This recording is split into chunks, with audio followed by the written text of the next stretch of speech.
어디서 이런 빈털털이. 복 없는 게 우리 집에 들어와. 당장 도장 찍고 꺼져. 시어머니 순금이 지은의 얼굴에 위자료 영원이라 적힌 서류를 내던지며 소리쳤습니다. 남편 기태마저 너랑은 수준 차이가 너무나. 라고 비웃으며 그녀를 빗속으로 내쫓았죠. 하지만 그들이 무시했던 며느리가 사실 강남 빌딩 열채의 진짜 주인이라는 사실을 알게 된 순간 시댁은 상상도 못할 경악과 공포에 휩싸이게 됩니다. 단 하루 만에 뒤바뀐 갑과 을의 전쟁, 그 처절한 복수국의 전말이 궁금하시죠? 시작하기 전에 무료로 눌러주시는 구독과 좋아요, 알림 설정은 똑순이 사랑방에 큰 힘이 됩니다.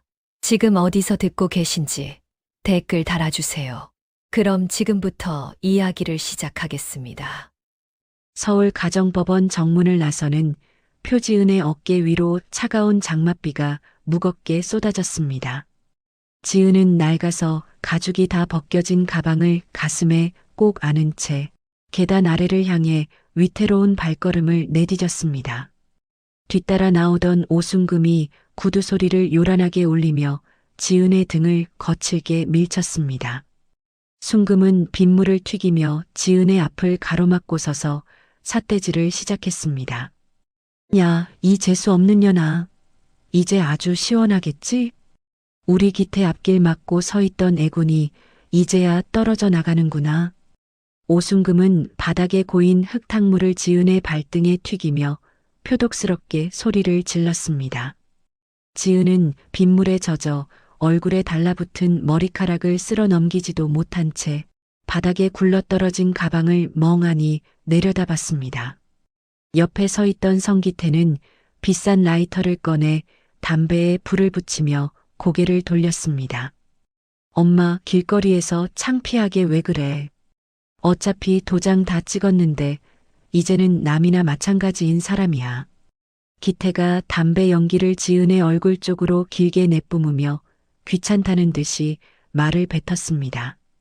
순금은 아들의 팔을 꽉 붙잡으며 더욱 목소리를 높여 주변 사람들을 불러 모았습니다. 남은 무슨 남이야. 3년 동안 우리 집 기둥뿌리 뽑아먹은 도둑년이지. 예, 지은. 너 오늘 위자료 한 푼 안 받겠다고 내 입으로 분명히 말한 거 잊지 마라. 강남에 건물 한 칸 없는 가난뱅이 집안이랑 엮인 게 내 평생 한이다 한. 순금이 가래침을 뱉듯이 지은의 발치에 독서를 내지르고는 기태를 잡아 끌었습니다. 지은은 젖은 가방을 들어 올려 흙탕물을 소매로 닦아내며 낮고 차분하게 대답했습니다. 네, 어머니. 약속대로 위자료는 단 한 푼도 청구하지 않을게요. 대신 제가 서류에 추가한 그 특약 조항 말이에요.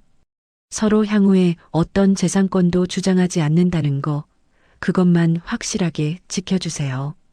순금은 코방귀를 크게 뀌며 기태의 팔을 흔들어대며 소리쳤습니다. 특약 조항? 그딴 게 다 무슨 소용이야. 네가 가진 게 쥐뿔이라도 있어야 우리가 뺐든 말든 하지. 기태야, 가자. 저런 지긋지긋한 얼굴 더 보고 있으면 우리 복 다 달아난다. 기태는 지은의 눈을 끝내 외면하며 주머니에 손을 꽂은 채 순금을 따라 걸어갔습니다. 지은은 멀어져 가는 두 사람의 뒷모습을 보며 빗속에서 가만히 서 있었습니다. 3년 전 돌아가신 할아버지의 유언을 받들기 위해 자신이 강남의 자산가라는 사실을 숨기고 시집오던 날이 주마등처럼 스쳐 지나갔습니다. 할아버지는 지은에게 사람의 진심을 보려면 돈을 치워야 한다고 입버릇처럼 말씀하셨죠. 지은은 그 말씀을 믿고 지독한 고부 갈등과 기태의 무관심을 묵묵히 버텨냈습니다. 학습지 교사를 하며 번 푼돈을 시어머니 순금의 손에 다 쥐어주면서도 언젠가는 이들이 자신을 가족으로 봐줄 날이 올 거라 믿었던 어리석은 시절이 있었습니다. 비는 그칠 줄 모르고 지은의 얇은 셔츠를 적셔 피부에 차갑게 달라붙었습니다. 지은은 법원 복도에서 기태가 내연녀와 다정하게 주고받은 문자를 본 순간을 떠올렸습니다. 이제 새 집으로 이사 갈 거니까 그 가난한 여자는 빨리 내보내겠다는 그 한마디가 지은의 심장을 갈갈이 찢어놓고 3년의 인내를 분노로 바꾸어 놓았습니다. 지은은 젖은 가방을 고쳐 메고 법원 주차장 구석으로 천천히 걸음을 옮겼습니다. 잠시 후 기태와 순금이 타고 온 세단이 거센 물보라를 일으키며 주차장을 빠져나갔습니다. 지은은 근처 편의점 처마 밑에 멈춰서서 낡은 공중전화기를 한참 동안 응시했습니다. 그러다 결심한 듯 주머니에서 지난 3년 동안 한 번도 켜지 않았던 휴대폰을 꺼냈습니다. 전원 버튼을 꾹 누르자 화면이 밝아지며 수백 통의 알림이 화면을 가득 채웠습니다. 지은은 떨리는 손가락으로 단축번호 1번을 눌러 전화를 걸었습니다. 전화기 너머에서 굵직하면서도 신중한 남자의 목소리가 들려왔습니다. 회장님, 정말 회장님 맞으십니까? 3년을 꼬박 기다렸습니다. 지금 어디 계신지 말씀만 하십시오. 지은은 강혁 변호사의 목소리를 듣자마자 참았던 숨을 크게 내쉬었습니다. 눈물인지 빗물인지 모를 액체가 볼을 타고 흘러내려 턱 끝에 맺혀 떨어졌습니다. 강 변호사님, 저예요. 지은이에요. 지금 가정법원 앞 공원 벤치에 있어요. 이제 그만해도 될 것 같아요. 할아버지 유언 말이에요. 지은이 힘겹게 말을 마치자 강혁이 다급하면서도 든든한 목소리로 대답했습니다. 알겠습니다. 5분만 기다리십시오. 그곳에서 한 발짝도 움직이지 마십시오. 제가 지금 바로 가겠습니다. 전화가 끊기고 지은은 벤치에 앉아 무릎 위에 가방을 올리고 안을 확인했습니다. 가방 안에는 아까 순금이 발로 밟아 찌그러진 낡은 만년필이 들어 있었습니다. 지은의 할아버지가 첫 빌딩을 계약하던 날 선물해 주셨던 세상에 하나뿐인 물건이었죠. 순금은 오늘 아침 짐을 싸는 지은의 방에 들이닥쳐 이딴 싸구려 펜은 우리 집 쓰레기통도 아깝다며 보란듯이 발로 지시겨버렸습니다. 지은은 만년필의 갈라진 틈을 손가락 끝으로 쓸어내리며 입술을 세게 깨물었습니다. 잠시 후 법원 정문 쪽에서 검은색 고급 리무진 세 대가 나란히 들어오는 것이 보였습니다. 빗길을 가르며 미끄러지듯 들어온 차들은 지은이 앉아있는 벤치 앞에 멈춰 섰습니다. 차 문이 열리고 검은 우산을 든 남성들이 일제히 내려 일렬로 길을 만들었습니다. 가장 앞차에서 내린 강혁이 큰 걸음으로 다가와 지은의 앞에 서서 허리를 숙였습니다. 강혁은 자신의 수트 상의를 벗어 지은의 어깨에 정성스럽게 덮어주었습니다.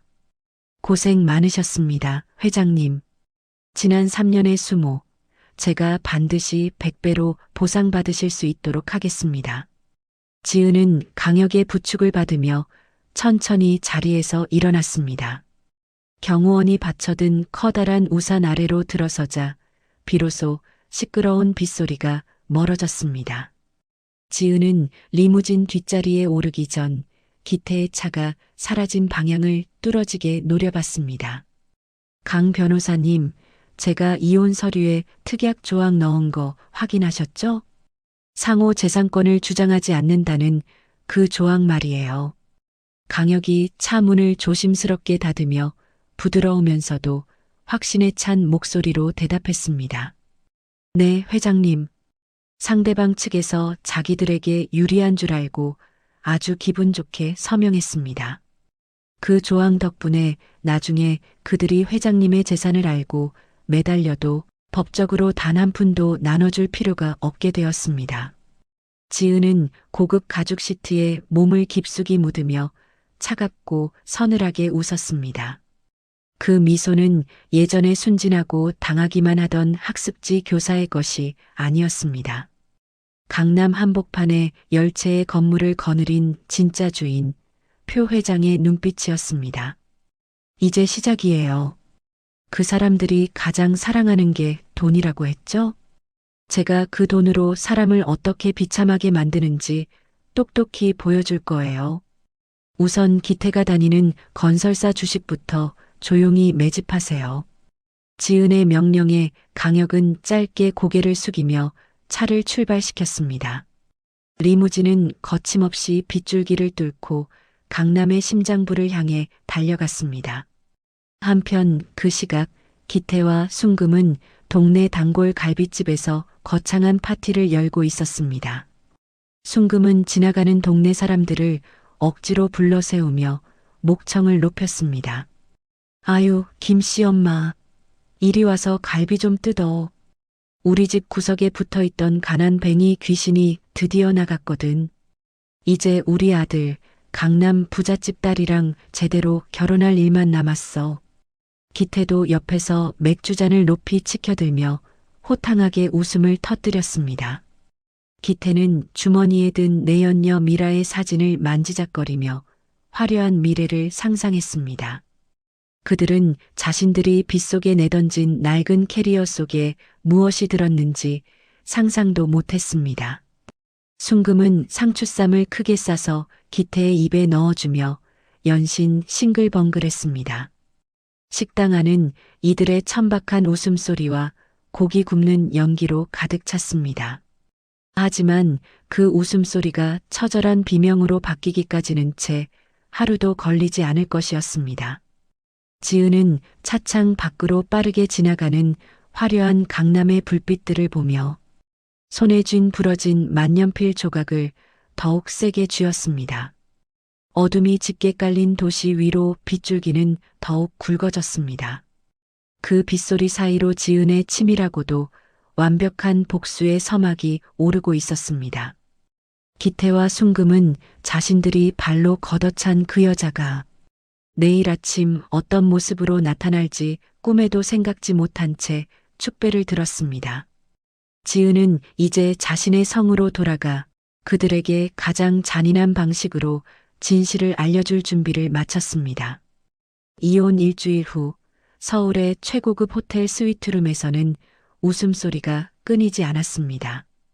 오순금은 번쩍이는 금장 가구들을 손으로 쓸어보며 연신 감탄사를 내뱉었고 성기태는 맞춤 양복을 매만지며 거울 속에 비친 자신의 모습을 거만하게 감상했습니다. 잠시 후 문이 열리고 머리부터 발끝까지 화려한 명품으로 치장한 고미라가 들어왔습니다. 미라야, 이리 와서 앉아라. 어쩜 우리 며느리는 걷는 모습도 이렇게 귀티가 날까? 순금이 미라의 손을 덥석 잡으며 얼굴 가득 비굴할 정도의 웃음을 지었습니다. 미라는 샤넬 가방을 테이블 위에 툭 올려두며 기태의 곁에 자연스럽게 앉았습니다. 기태는 미라의 어깨를 감싸 안으며 순금을 향해 의기양양하게 입을 열었습니다. 엄마, 미라 너의 아버지가 이번에 제주도에 또 리조트 하나 올린대. 그전까지 쓰던 가난뱅이 며느리하고는 차원이 다르니까 좀 잘해줘. 기태가 지은을 가난뱅이라 칭하며 비웃자 미라는 입술을 살짝 가리며 웃었습니다. 미라는 기태의 품에 안기며 콧소리 섞인 목소리로 애교를 부렸습니다. 기태 씨, 우리 아빠가 이번 결혼 선물로 강남에 상가 하나 해준다고 했잖아. 근데 취득세 같은 건 좀 부족할 수도 있대서 내가 고민이야. 미라의 말에 순금이 눈을 번쩍이며 자신의 가방에서 통장을 꺼낼 듯이 몸을 흔들었습니다. 순금은 벌써 강남 상가 주인의 시어머니가 된 듯한 착각에 빠져 어깨를 들먹였습니다. 기태는 그런 순금의 반응이 당연하다는 듯 와인 잔을 높이 치켜들었습니다. 같은 시각 지은은 자신의 건물 집무실 창가에서 어두운 도심을 내려다보고 있었습니다. 지은은 세련된 남색 정장 차림으로 팔짱을 낀 채 강혁이 올린 보고서를 읽었습니다. 강혁은 지은의 뒤에서 일정한 거리를 유지하며 조용히 입을 열었습니다. 회장님, 고미라라는 여자에 대한 조사가 끝났습니다. 예상대로 재벌가 딸이라는 건 전부 거짓이고 현재 사기 전과만 3건입니다. 성기태 씨는 지금 그 여자가 던진 가짜 미끼를 통째로 삼킨 상태입니다. 지은은 보고서를 테이블 위로 던지며 차가운 눈빛으로 강혁을 바라봤습니다. 지은은 입가에 비릿한 미소를 띄우며 낮은 목소리로 대답했습니다. 그래요? 생각보다 더 멍청하네요. 그 여자가 우리 기태 씨 돈을 얼마나 뜯어낼지 궁금해지는데 강 변호사님, 순금 씨가 가진 돈도 그쪽으로 흘러가게 유도해 주세요. 강혁은 지은의 의중을 파악했다는 듯 고개를 깊게 숙이며 뒤로 물러났습니다. 지은은 다시 창밖을 보며 과거 시댁 식구들이 자신에게 했던 모욕들을 떠올렸습니다. 지은이 학습지 교사로 일하며 가져온 월급을 순금은 땅바닥에 던지며 소리쳤었죠. 이딴 푼돈으로는 우리 기태 속옷 하나도 못 산다며 지은의 가슴에 대못을 박았습니다. 다음 날 오후 순금은 지은이 살던 방에 들이닥쳐 낡은 옷들을 쓰레기 봉투에 담았습니다. 순금은 지은이 아끼던 책들과 소박한 소품들을 발로 차며 기태에게 말했습니다. 야, 이 방 이제 싹 다 치우고 미라 드레스룸으로 만들 거다. 어디서 이런 냄새 나는 옷가지들을 아직까지 놔두고 있어. 기태는 지은의 결혼 앨범을 집어들어 쓰레기통에 처박으며 차갑게 내뱉었습니다. 기태는 앨범 속 지은의 얼굴을 구두굽으로 지지기며 순금의 말에 맞장구를 쳤습니다. 맞아, 엄마. 이 방만 보면 그 재수 없던 여자 생각나서 잠이 안 와. 이제 진짜 부자 며느리 들어오는데 이런 넝마들은 다 태워버려야지. 순금과 기태는 지은이 3년 동안 정성껏 갖고 온 공간을 무참히 파괴했습니다. 그들은 지은의 물건을 아파트 단지 쓰레기 집화장에 내팽개치며 크게 웃어댔습니다. 지은은 먼 발치에서 사람을 시켜 그 광경을 사진으로 찍어 실시간으로 보고받았습니다. 지은은 스마트폰 화면 속에 구겨진 자신의 사진을 보며 조용히 혼잣말을 했습니다. 그 방을 부수는 게 아니라 당신들 인생을 부수고 있다는 걸 왜 모를까? 지은은 화면을 끄고 강남의 한 부동산 사무소로 전화를 걸어 목소리를 바꿨습니다. 지은은 건물 매도인 측 대리인인 척하며 아주 까다로운 목소리로 말을 이어갔습니다. 오순금 씨라고 했나요? 그쪽에서 우리 상가를 꼭 사고 싶어 한다고요? 가격이 좀 올랐는데 감당할 수 있을지 모르겠네요. 부동산 사무소에 앉아있던 순금은 수화기 너머의 목소리에 쩔쩔매며 대답했습니다. 순금은 옆에 있던 기태의 옆구리를 찌르며 건물주에게 잘 보여야 한다고 속삭였습니다. 순금은 수화기를 두 손으로 공손히 잡고 거의 굽실거리는 말투로 외쳤습니다. 아이고, 사장님. 가격이 좀 올라도 저희가 다 맞출 수 있습니다. 우리 아들이 지금 대기업에서 아주 잘 나가고 있고요. 예비 며느리는 리조트 집안 딸이라 돈은 걱정 안 하셔도 됩니다. 기태도 순금의 옆에서 어깨를 펴며 자기가 대기업 팀장이라도 된 듯 거드름을 피웠습니다. 하지만 기태는 사실 지은의 지시를 받은 협력업체들의 계약 해지로 인해 회사 내에서 실적이 바닥을 치고 징계 위기에 처해 있다는 사실을 순금에게 숨겼습니다. 미라는 그 시각 강남의 호텔바에서 다른 남자를 만나 기태의 집을 털 계획을 짰습니다. 미라는 기태에게 받은 카드로 비싼 술을 주문하며 동료 사기꾼에게 속삭였습니다. 그 집 엄마가 아주 바보 같아서 조금만 띄워주면 전 재산을 다 내놓겠더라고. 상가 계약금만 받아서 챙기면 바로 뜨는 거야. 알았지? 미라는 교활한 웃음을 지으며 기태에게서 온 사랑한다는 문자를 무시했습니다. 기태는 미라가 세상에서 가장 고귀한 여자인 줄 알고 퇴근길에 백화점에 들렀습니다. 기태는 지은에게는 3년 동안 단 한 번도 사준 적 없는 다이아몬드 목걸이를 골랐습니다. 기태는 결제 카드를 내밀었지만 한도 초과라는 직원의 말에 얼굴이 붉어졌습니다. 아니, 이게 왜 한도 초과예요? 다시 긁어봐요. 내 카드가 그럴 리 없는데. 기태가 소리를 지르며 직원에게 항의했지만 결과는 마찬가지였습니다. 기태는 할 수 없이 지은과 살던 전셋집의 보증금 일부를 미리 뺀 돈을 사용했습니다. 기태는 그 돈이 나중에 지은에게 돌려줘야 할 돈이라는 사실은 안중에도 없었습니다. 한편 지은은 자신의 건물 로비에 위치한 카페에서 강혁과 차를 마시고 있었습니다. 강혁은 태블릿 PC를 넘기며 순금이 투자하기로 한 상가의 매매 계약서를 보여줬습니다. 지은은 계약서에 명시된 엄청난 위약금 조항을 확인하고 만족스럽게 고개를 끄덕였습니다.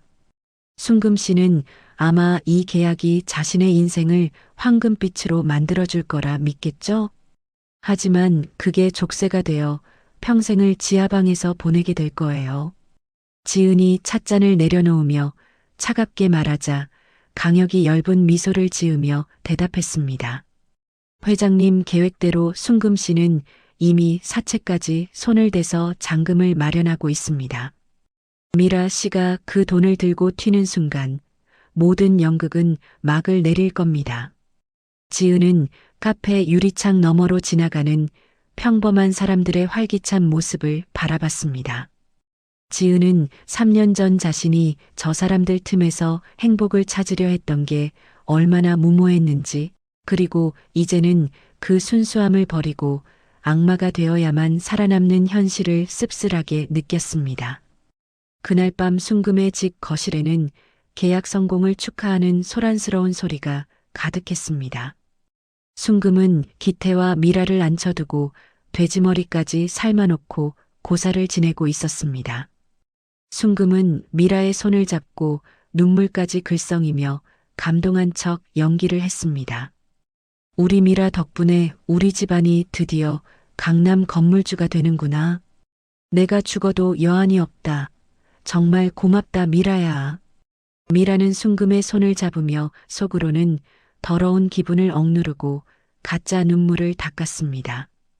기태는 술에 취해 지은의 이름을 부르며 욕설을 내뱉었습니다. 표지은, 너 보고 있냐? 너 같은 가난뱅이 쫓아내니까 이런 복이 굴러온다. 너는 평생 옥탑방이나 전전하면서 비참하게 살아라. 기태의 외침이 허공을 갈랐지만 그 외침은 곧 자신에게 돌아올 부메랑이었습니다. 지은은 집무실 책상 위에 놓인 부러진 만년필 조각을 하나하나 맞추고 있었습니다. 지은은 만년필 끝을 종이 위에 대고 성기태와 오순금의 이름을 나란히 적었습니다. 그리고 그 위에 커다란 가위표를 그으며 지은은 나지막이 중얼거렸습니다. 내일 아침이면 당신들이 그토록 원하던 강남 건물의 진짜 주인을 만나게 될 거야. 그때 당신들 표정이 어떨지 벌써부터 기대가 돼서 잠이 안 오네. 어두운 밤하늘에 번개가 한 번 번쩍이며 지은의 차가운 눈동자를 비쳤습니다. 순금의 집에서는 여전히 가짜 웃음소리가 담장을 넘어가고 있었고 지은의 복수라는 거대한 파도는 소리 없이 그들의 발밑까지 차오르고 있었습니다. 기태는 술잔을 들이켜며 다가올 파멸은 꿈에도 모른 채 미라의 어깨를 주물렀습니다. 지은은 서류를 덮고 자리에서 일어나 외투를 챙겨 입었습니다. 가요, 강 변호사님. 내일은 아주 바쁜 아침이 될 테니까요. 지은은 강혁의 안내를 받으며 건물을 나섰고 내일 아침 성기태와 오순금의 눈앞에 펼쳐질 경악의 현장을 향해 시계 바늘은 빠르게 돌았습니다. 기태와 순금의 무지한 욕망이 타오르는 동안 지은의 차가운 정의는 완성되고 있었습니다. 다음 날 아침 8시 좁고 지저분한 달동네 골목길에 어울리지 않는 묵직한 엔진 소리가 울려 퍼졌습니다. 오순금은 지은이 쫓겨나듯 들어갔던 옥탑방에 숨겨둔 비상금이라도 있을까 싶어 이른 아침부터 몰래 골목을 기어 올라오다가 그 광경을 목격하고는 전신주 뒤로 몸을 숨겼습니다. 지은의 초라한 자취방 앞에 검은색 최고급 세단 5대가 일렬로 늘어서서 장관을 이루고 있었기 때문이죠. 아니, 저게 다 뭐야? 저런 비싼 차들이 왜 이 거지 동네에 와 있는 거야? 순금은 마른 침을 삼키며 눈을 가늘게 뜨고 세단들을 뚫어지게 관찰했습니다. 잠시 후 차에서 내린 건장한 체격의 경호원들이 일제히 옥탑방 계단 아래에 도열했습니다. 그때 옥탑방 문이 열리고 낡은 안경 대신 날렵한 선글라스를 쓰고 우아한 실크 수트를 입은 지은이 천천히 계단을 내려오기 시작했습니다. 순금은 자신의 눈을 의심하며 손으로 눈을 비비고 다시 지은을 바라봤습니다. 계단 아래 대기하던 경호원들이 허리를 90도로 숙이며 우렁찬 목소리로 외쳤습니다. 회장님 나오셨습니까? 본사 정기 이사회 일정에 맞춰 차량 준비해 두었습니다. 순금은 그 소리에 심장이 덜컥 내려앉아 하마터면 전신주 뒤에서 넘어질 뻔했습니다.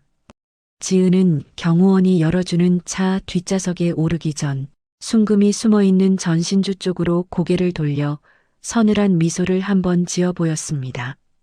순금은 온몸에 소름이 돋아 입을 틀어막은 채 그 자리에 주저앉고 말았습니다. 말도 안 돼. 저게 정말 그 멍청하던 표지은이라고? 아니야, 그럴 리가 없어. 내가 귀신을 본 게 분명해. 순금은 떨리는 손으로 기태에게 전화를 걸었지만 기태는 이른 아침부터 내연녀 미라와 골프장에 갈 준비를 하느라 전화를 받지 않았습니다. 지은을 태운 세단 행렬은 먼지를 일으키며 골목을 빠져나갔고 순금은 넋이 나간 표정으로 지은이 머물던 옥탑방 문을 향해 기어 올라갔습니다. 같은 시각 성기태가 근무하는 건설사 본사 로비는 평소보다 훨씬 더 삼엄한 경비가 펼쳐지고 있었습니다. 기태의 직속 상사인 박상무는 VIP 전용 엘리베이터 앞에서 초조하게 발을 동동 구르고 있었죠. 기태는 어슬렁거리며 출근하다가 잔뜩 긴장한 박상무를 보고 아는 척을 하며 다가갔습니다. 상무님, 아침부터 왜 이렇게 서 계세요? 무슨 대단한 손님이라도 오는 겁니까? 박상무는 기태를 쳐다보지도 않은 채 땀을 닦으며 대답했습니다. 너 몰랐어? 오늘 우리 건물 진짜 주인인 골드 자산운용 표 회장님이 첫 시차로 오는 날이야. 잘못 보이면 우리 회사 계약 바로 날아가는 거야. 임마, 저리 가서 일이나 봐.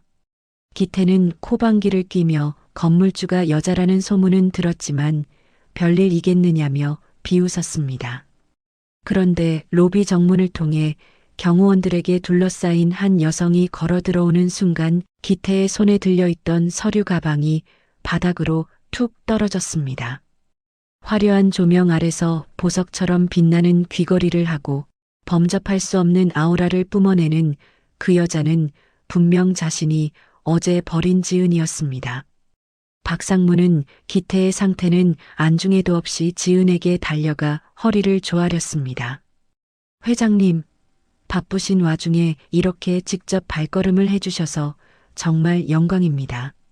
저희 회사가 입주해 있는 동안 불편함이 없으시도록 최선을 다하겠습니다. 지은은 박상무의 인사를 받는 둥마는 둥하며 무심한 눈빛으로 로비를 후쳤습니다. 그러다 얼어붙은 채 자신을 쳐다보고 있는 기태와 눈이 정확히 마주쳤습니다. 기태는 입술을 파르르 떨며 자신도 모르게 지은의 이름을 나지막이 불렀습니다. 지은아? 너 지금 여기서 뭐 하는 거야? 네가 왜 저 사람들한테 회장님 소리를 듣고 있는 건데? 주변에 있던 직원들과 경호원들의 시선이 일제히 기태에게 꽂혔습니다. 박상무는 사색이 되어 기태의 옆구리를 세게 걷어차며 소리를 질렀습니다. 성대리, 너 지금 미쳤어? 어디 감히 회장님 성함을 함부로 불러. 당장 무릎 꿇고 사죄드리지 못해.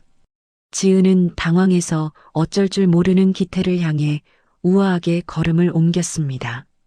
지은은 기태의 코앞에서 멈춰서서 선글라스를 살짝 내리며 차갑게 속삭였습니다. 성 대리님이라고 했나요? 아는 척하지 마세요. 불쾌하니까. 박상무님, 이 직원 교육이 전혀 안 되어 있네요. 이런 수준의 인재가 있는 회사라면 우리 건물에 계속 입주시켜야 할지 고민해 봐야겠어요. 지은의 말 한마디에 박상무는 바닥에 머리를 박을 듯이 조아리며 용서를 빌었습니다. 지은은 뒤도 돌아보지 않고 엘리베이터로 향했고 기태는 마치 투명 인간이 된 기분으로 그 자리에 멍하니 서 있었습니다.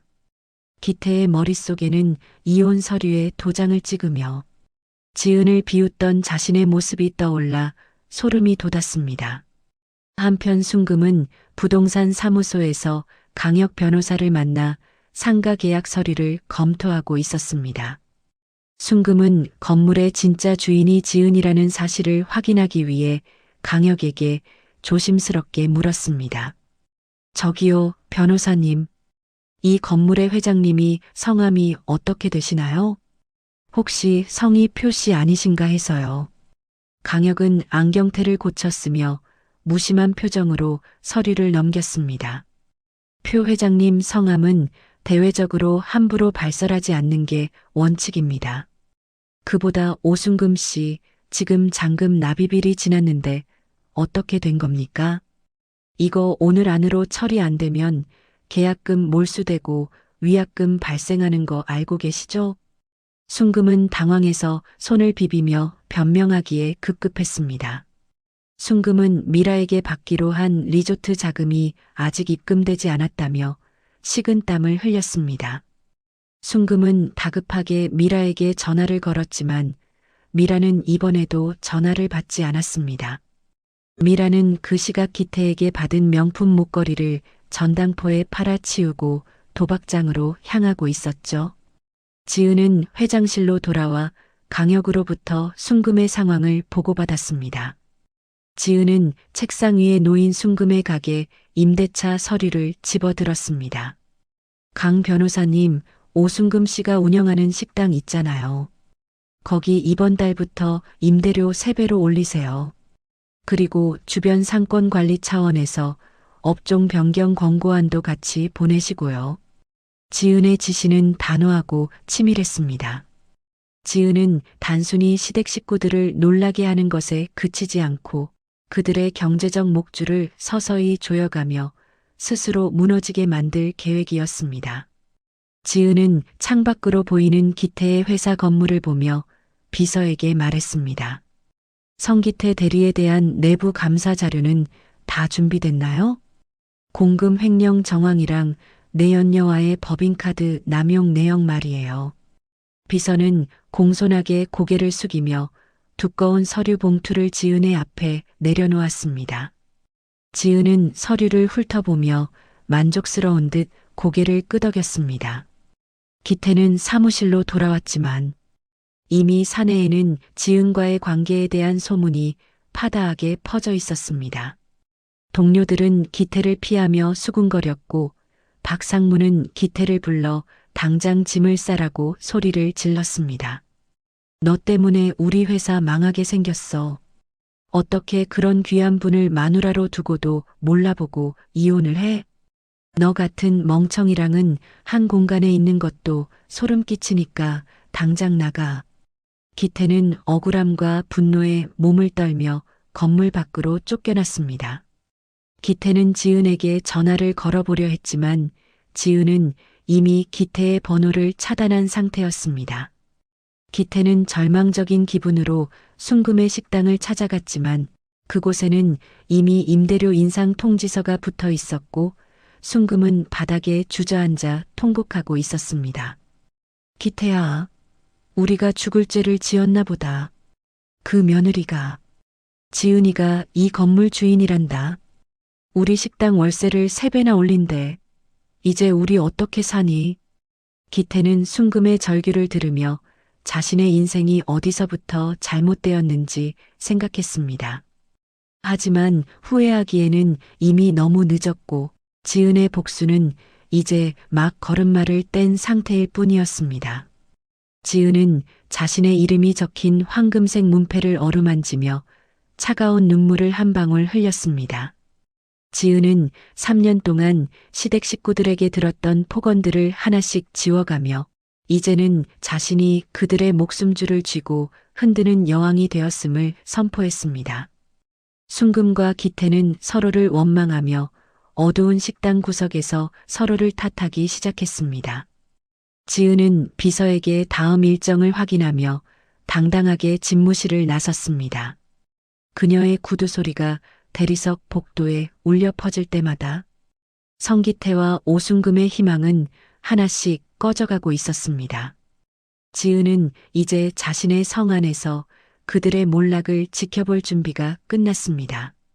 기태는 길거리 전광판에 나오는 지은의 인터뷰 영상을 보며 자신의 뺨을 수없이 내리쳤습니다.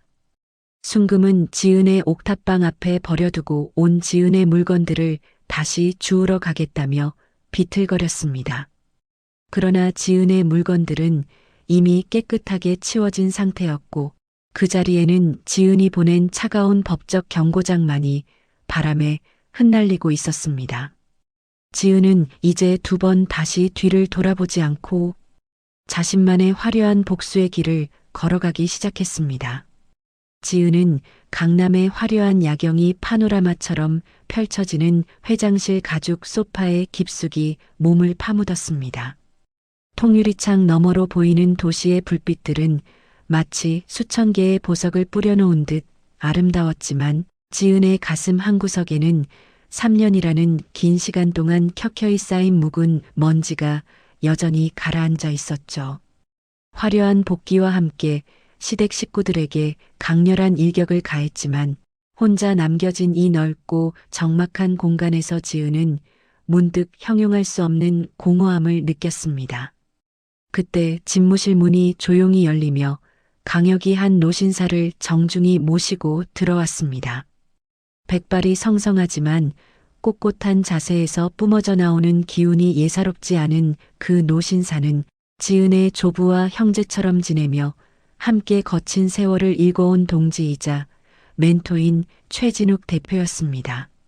진욱은 지은의 초췌하면서도 강단 있는 얼굴을 보더니 안쓰러운 표정으로 다가와 지은의 어깨를 커다란 손으로 부드럽게 감싸주었습니다. 지은아, 그동안 얼마나 고생이 많았니? 내가 진작에 너를 찾아왔어야 했는데 내 할아버지 유언 때문에 참느라 정말 혼이 났다. 네가 그 모진 수모를 다 견디고 이렇게 당당하게 돌아오니 내 가슴이 다 벅차는구나. 진욱의 따뜻하고 정감 어린 목소리에 지은은 꾹 참아왔던 서러움이 울컥 치밀어 올랐습니다. 지은은 진욱의 손을 2손으로 꽉 잡으며 아이처럼 낮은 목소리로 대답했습니다. 아빠 같은 아저씨가 이렇게 와주시니 이제야 좀 숨이 쉬어지는 것 같아요. 저 정말 잘 견딘 거 맞죠? 할아버지가 하늘에서 보고 계시면 기특하다고 해주시겠죠? 저 사람들에게 복수하겠다고 마음먹은 제가 너무 독해 보이지는 않으세요, 아저씨? 진욱은 지은의 손등을 톡톡 두드리며 단호하면서도 자상한 미소로 말을 이어갔습니다. 독하긴 무슨 독해. 그 인간들이 너한테 한 짓을 생각하면 이건 시작도 아니다. 지은아, 단순히 돈으로 그들을 놀라게 하는 건 진정한 복수가 아니야. 그들이 다시는 일어설 수 없도록 법적으로나 사회적으로 완벽하게 매장시켜야 한다. 내가 지금부터 내 뒤에서 든든한 성벽이 되어줄 테니 너는 마음껏 내 뜻을 펼치렴. 지은은 진욱의 진심 어린 격려에 큰 힘을 얻어 다시금 눈빛을 날카롭게 빛냈습니다. 2 사람은 그날 밤 늦게까지 강혁과 함께 성기태와 오순금을 무너뜨릴 전략을 세웠습니다. 진욱은 자신이 가진 정재계의 방대한 인맥을 동원해 지은의 사업을 방해하려는 이들을 차단하고 시댁 식구들이 그동안 저질렀던 탈세와 불법 거래들을 낱낱이 파헤치기로 했습니다. 이틀 뒤 오전 기태는 회사에서 횡령 혐의로 대기발령 조치를 당하고 쫓겨나듯 집으로 돌아왔습니다. 기태는 현관문에 붙어 있는 노란색 압류 예고장을 보고는 사색이 되어 집 안으로 뛰어들어갔습니다. 집안은 엉망진창이었고 순금은 거실 바닥에 주저앉아 넋이 나간 채 머리카락을 쥐어뜯고 있었죠. 엄마, 이게 다 뭐야? 왜 우리 현관문에 압류 예고장이 붙어 있냐고. 미라한테 연락은 해봤어? 그 여자가 가져간 내 비상금이 얼만데 지금 이러고 있냐고. 기태가 순금의 어깨를 거칠게 흔들며 소리를 질렀지만 순금은 초점 없는 눈으로 기태를 바라봤습니다. 순금은 갈라진 목소리로 간신히 입술을 뗐습니다. 기태야, 우리 정말 망했다. 미라 그년이 내 인감도장까지 몰래 훔쳐가서 사채를 썼나 봐. 아침에 웬 험상궂은 사람들이 들이닥쳐서 당장 돈 안 내놓으면 이 집도 경매에 넘긴대. 지은이한테 연락해봐라. 걔가 3년이나 우리 며느리였잖니. 설마 우리를 죽이겠니? 기태는 기가 차서 헛웃음을 터뜨리며 거실 바닥에 마른 침을 뱉었습니다. 기태는 지은에게 모질게 굴었던 자신의 지난 날들이 떠올라 입술을 바르르 떨었습니다. 엄마, 지은이가 지금 우리 전화를 받겠어? 로비에서 나를 벌레 보듯 무시하며 지나가던 그 차가운 눈빛 못 봤냐고. 다 엄마 때문이야. 엄마가 지은이를 식모 취급하고 구박만 안 했어도 이 지경은 안 됐어. 순금은 아들의 원망 섞인 비난에 갑자기 눈을 크게 뜨며 기태의 뺨을 세차게 때렸습니다. 순금은 히스테릭한 비명을 지르며 기태의 멱살을 잡고 미친 듯이 흔들었습니다. 네가 무슨 자격으로 나한테 그래.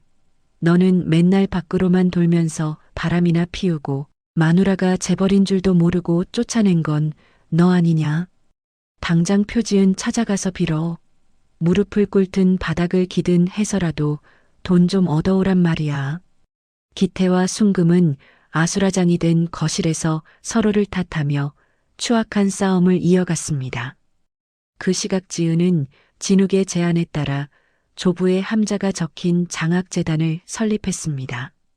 지은은 단순히 개인적인 복수에 매몰되지 않고 조부의 평생 소원이었던 나눔을 실천하며 자신의 재력을 사회적으로 가치 있게 쓰는 법을 당당하게 배워나갔습니다. 지은이 설립한 재단의 출범 소식은 저녁 뉴스에 대대적으로 보도되었습니다. 지은은 고결한 자산가로서 대중의 큰 존경을 받으며 화려한 조명을 받기 시작했습니다. 순금은 식당에서 쫓겨날 위기에 처하자 건물주인 지은을 직접 만나야겠다며 노숙인에 가까운 초라한 차림으로 지은의 법인 본사 로비를 찾아갔습니다. 로비 중앙에는 지은이 정재계 인사들과 함께 장학재단 출범 인터뷰를 하는 영상이 대형 전광판을 통해 끊임없이 흘러나오고 있었습니다. 순금은 그 화려한 영상 속 지은의 고귀한 모습을 보며 비명을 지르며 주저앉았습니다. 아니야. 저건 지은이가 아니야. 지은이가 저렇게 잘 살 리가 없다고. 나를 이렇게 거지로 만들어 놓고지 혼자 저렇게 빛나고 있다니. 이건 사기야. 내 돈 내놔. 내 소중한 며느리 자리 당장 돌려내란 말이야. 보안 요원들이 달려와 로비 한복판에서 난동을 부리는 순금을 제지하며 밖으로 끌어냈습니다. 순금은 비참하게 바닥에 질질 끌려나가면서도 지은의 이름을 연신 외쳐댔지만 로비를 지나가는 그 누구도 순금의 목소리에 따뜻한 귀를 기울이지 않았습니다. 오히려 사람들은 순금을 미친 노파 취급하며 인상을 찌푸리고 멀찌감치 비켜날 뿐이었죠. 지은은 집무실 모니터를 통해 로비에서 벌어지는 상황을 실시간으로 지켜봤습니다.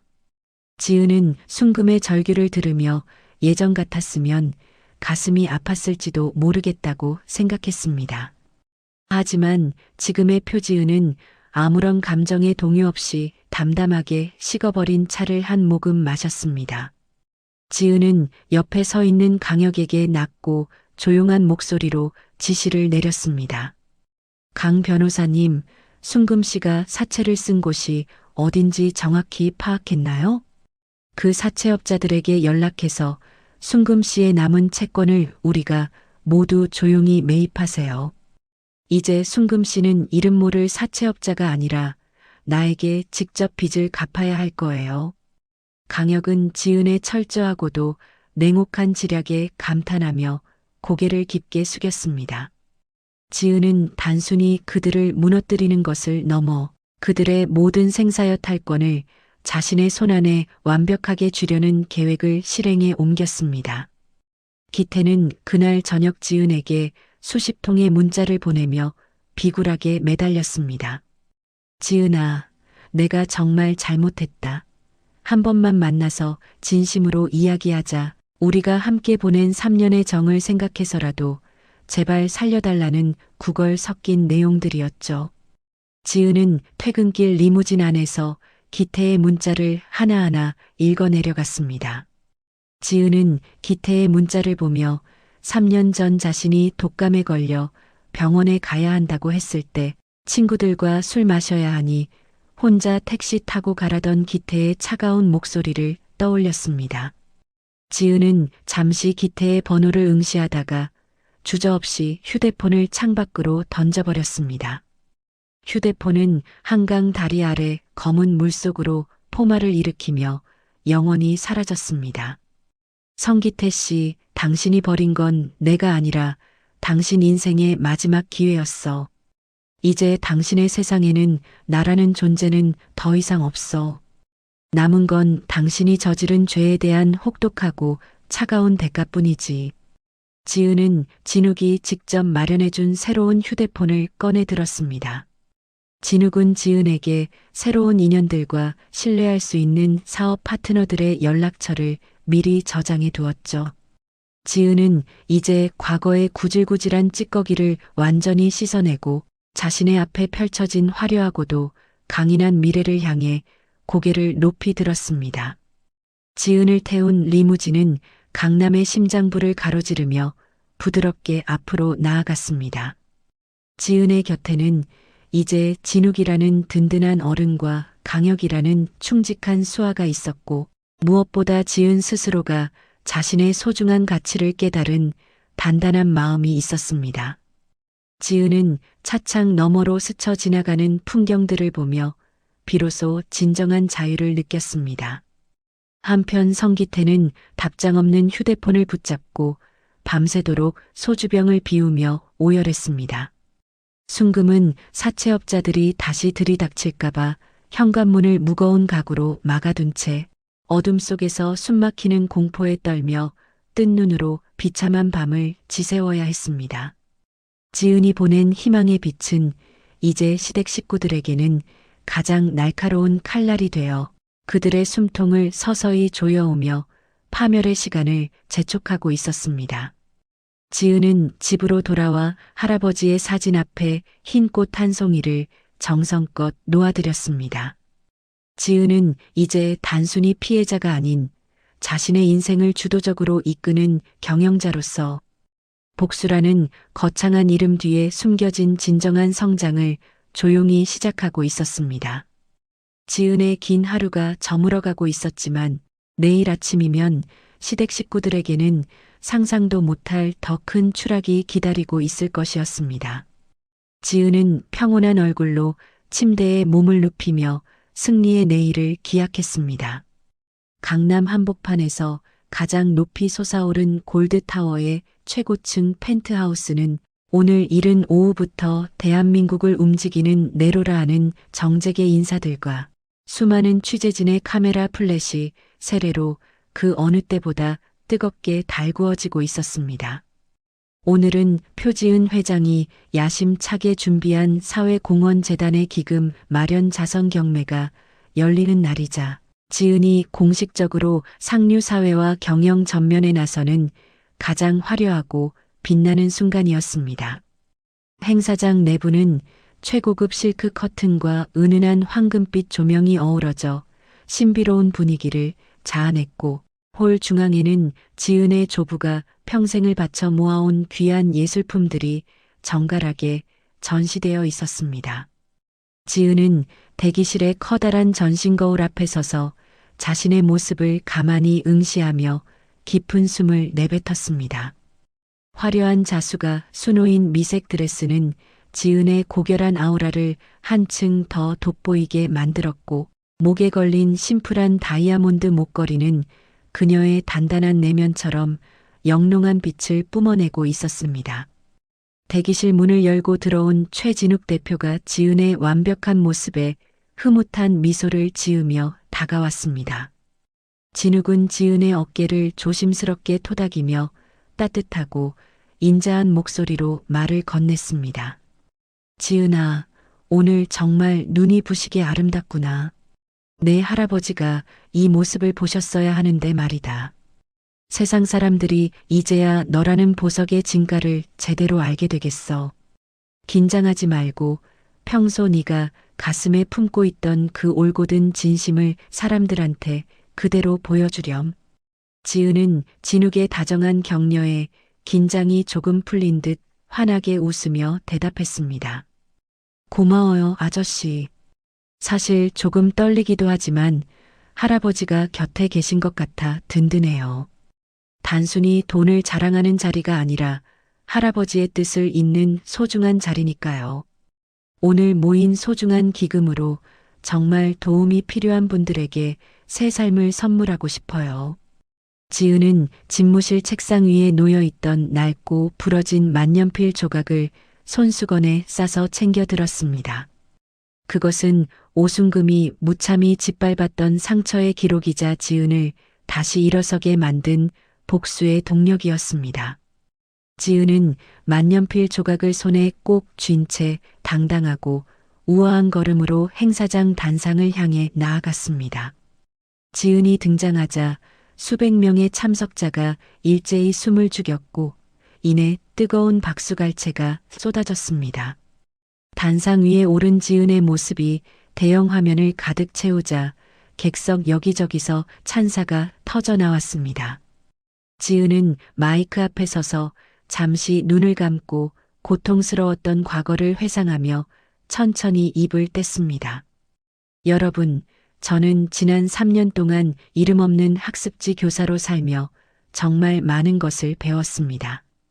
돈이 없다는 이유로 무시당하고 가족이라 믿었던 이들에게 비참하게 버림받기도 했습니다.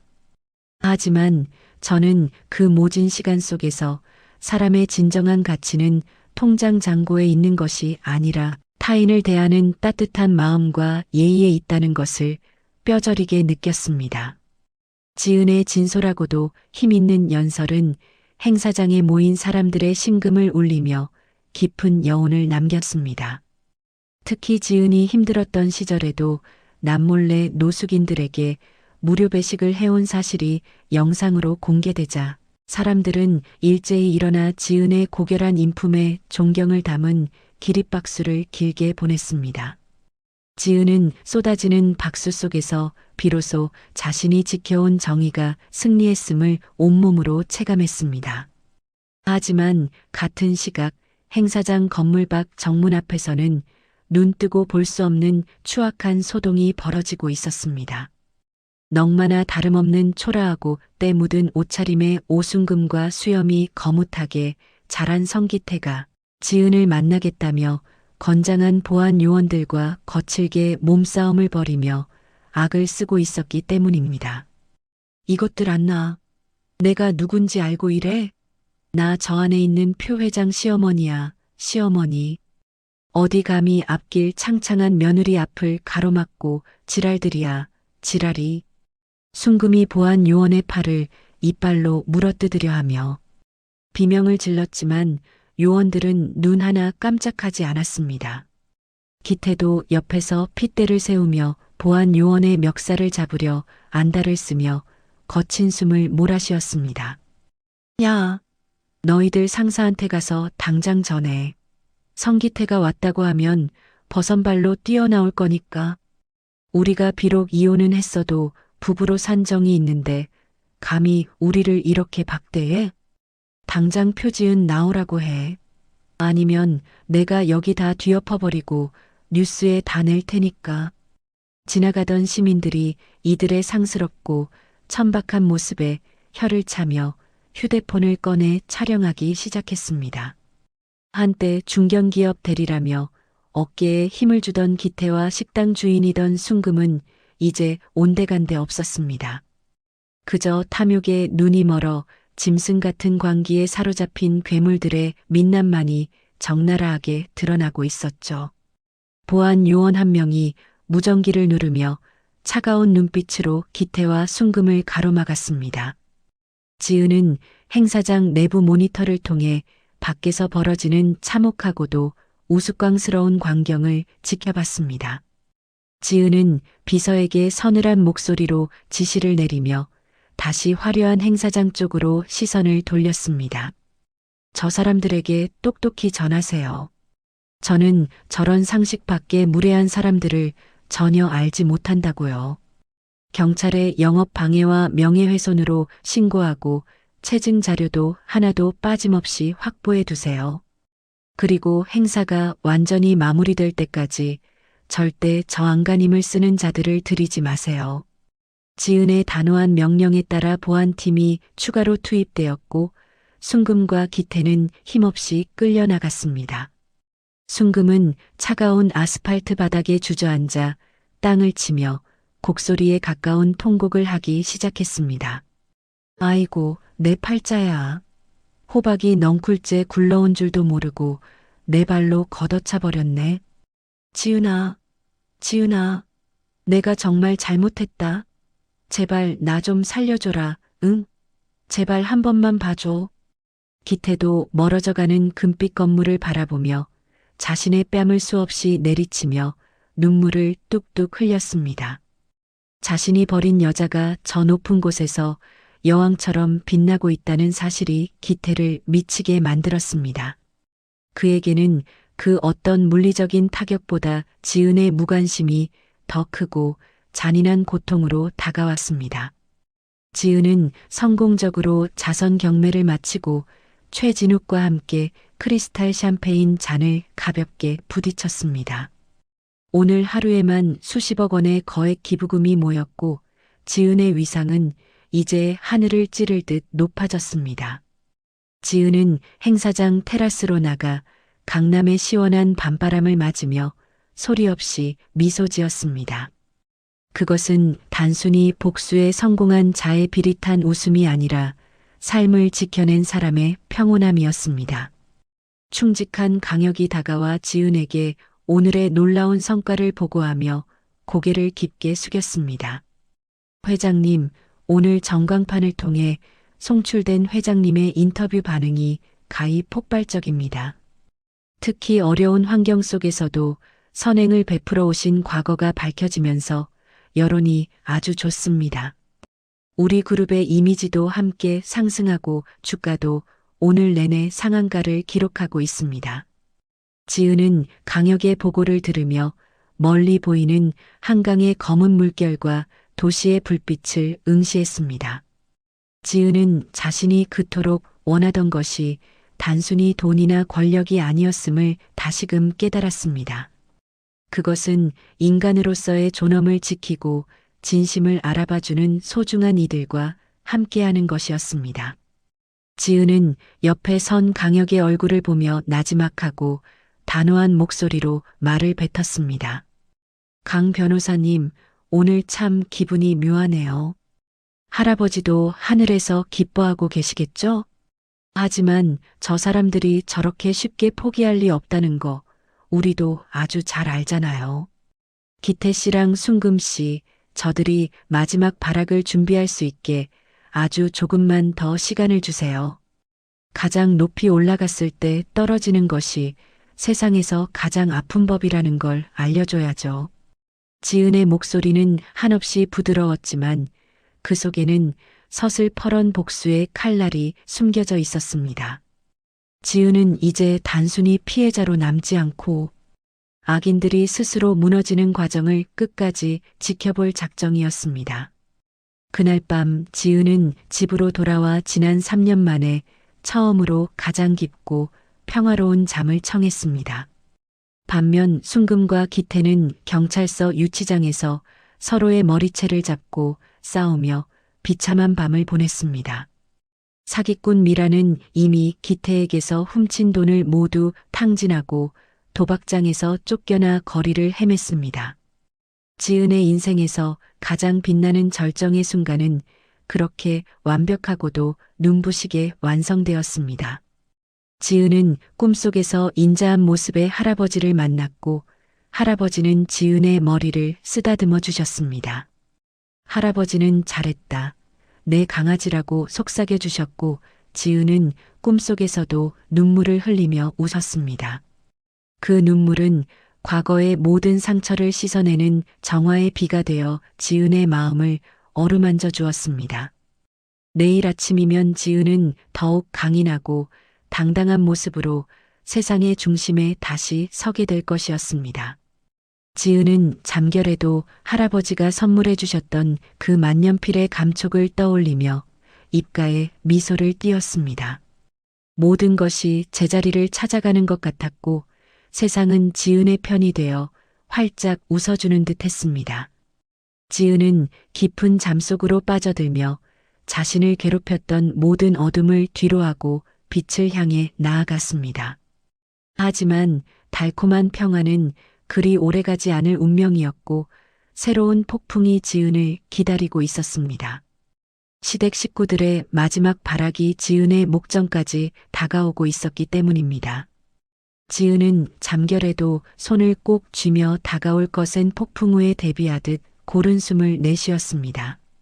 성기태와 오순금이 저지른 악행의 씨앗들이 이제 마지막 도끼를 품고 피어날 준비를 마쳤습니다. 지은의 완벽한 승리는 과연 이 잔인한 폭풍우를 뚫고 끝까지 지켜질 수 있을지 긴장감이 감돌았습니다. 찬란한 영광이 정점을 찍은 뒤 찾아온 다음 날 아침의 공기는 어쩐지 평소보다 무겁고 습한 기운을 머금은 채 골드타워의 집무실을 가득 채우고 있었죠. 표지은 회장은 어제의 환호성을 뒤로하고 일찍이 업무를 시작하려 했으나 갑자기 창밖에서 울려 퍼진 요란한 확성기 소리와 사람들의 고함에 미간을 찌푸렸어요. 지은은 자리에서 일어나 통유리창 너머로 빌딩 정문 앞 광장을 가만히 내려다보았습니다. 그곳에는 하얀 소복을 입고 머리에 붉은 띠를 두른 오순금이 돈에 미친 패륜 며느리 표지은은 당장 사퇴하라는 팻말을 들고 광기를 부리고 있었죠. 순금은 지나가는 시민들의 바짓가랑이를 붙잡고 늘어지며 짐승 같은 울음소리를 내질렀어요. 여러분, 저기 저 높은 빌딩 꼭대기에 사는 여자가 어떤 인간인지 다들 좀 보세요. 가난한 우리 집안에 시집와서 3년 동안 따뜻한 밥 얻어먹고 호강하며 살다가 돈 생기니까 우리 아들 배신하고 시어머니를 길바닥에 내쫓은 천하의 독종입니다. 순금이 바닥에 머리를 찌우며 통곡하자 사람들은 하나둘씩 가던 길을 멈추고 수군거렸습니다. 그 옆에서는 성기태가 스마트폰을 삼각대에 세워두고 실시간 인터넷 방송을 켜서 지은을 향한 온갖 허위 사실과 입에 담기 힘든 자극적인 욕설을 쏟아내고 있었죠. 기태는 카메라 렌즈를 뚫어지게 노려보며 핏대를 세우고 비열한 웃음을 지었어요. 자, 여러분, 보이십니까? 저 화려한 건물이 바로 제 전처가 우리 가족을 기만하고 세운 가식의 성벽이죠. 표지은, 너 오늘 당장 기어 나와서 우리 엄마 앞에 무릎 꿇고 사죄해. 부부로 살면서 몰래 빼돌린 내 비자금이랑 재산 절반 내놓기 전에는 우리 가족 여기서 한 발짝도 안 움직이고 내 실체를 다 까발릴 테니까 알아서 해. 기태가 스마트폰을 흔들며 소리를 지르자 방송 시청자 수는 순식간에 수만 명으로 불어났어요. 자극적인 내용을 그대로 믿어버린 사람들의 비난 댓글이 지은의 회사 홈페이지를 마비시켰죠. 지은은 집무실에서 모니터를 통해 이 광경을 지켜보며 주먹을 꽉 쥐었지만 아직은 때가 아니라는 듯 깊은 한숨을 내쉬며 가죽 의자에 몸을 깊숙이 묻었습니다.